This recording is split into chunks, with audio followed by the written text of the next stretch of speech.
Kaya mo po, ma'am? Opo. Okay. So, si ma'am ay galing pa ng, would you believe, ang Mono Rizal. So, tunay nga kahit malayo ang pinanggalingan ni ma'am, nagpunta siya sa amin para magpa-treat ng kanyang melasma. So, ito yung aming unang session. At kung mapapansin nyo guys, ang kanyang melasma ay halos buong mukha na. Actually, meron siya dito sa noo. Itong buong cheeks niya is combination of severe and moderate. Ganon din sa kabilang cheeks. And then yung melasma niya, tumawid na rin dito sa ilong. Meron na rin siya sa muso.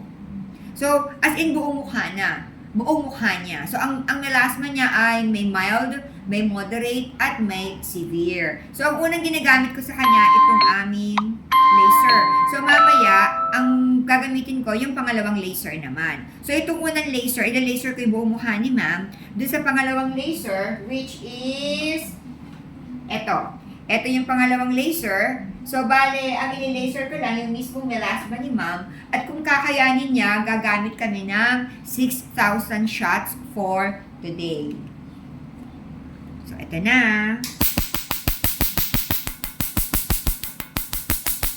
Nilagyan namin ng anesthesia muna si ma'am kanina kasi hindi niya kakayanin ito kapag walang anesthesia. Dahil sobrang lalim ng aming laser. Kaya napakaganda ng ganitong treatment.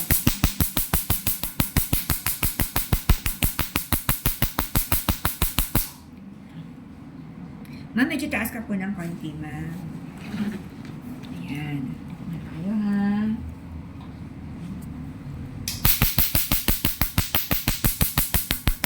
Kaya niyo naman po, ma'am. Opo. So, yun ang kagandahan kapag naglagay tayo ng anesthesia. Ibinabad ko siya sa anesthesia na almost 45 minutes. Para talagang nag-develop na. Absorb ang skin. So, halos wala siya nararamdaman. Kung meron man, 1 to 10 na pain, siguro mga number 2 or number 3 na lang.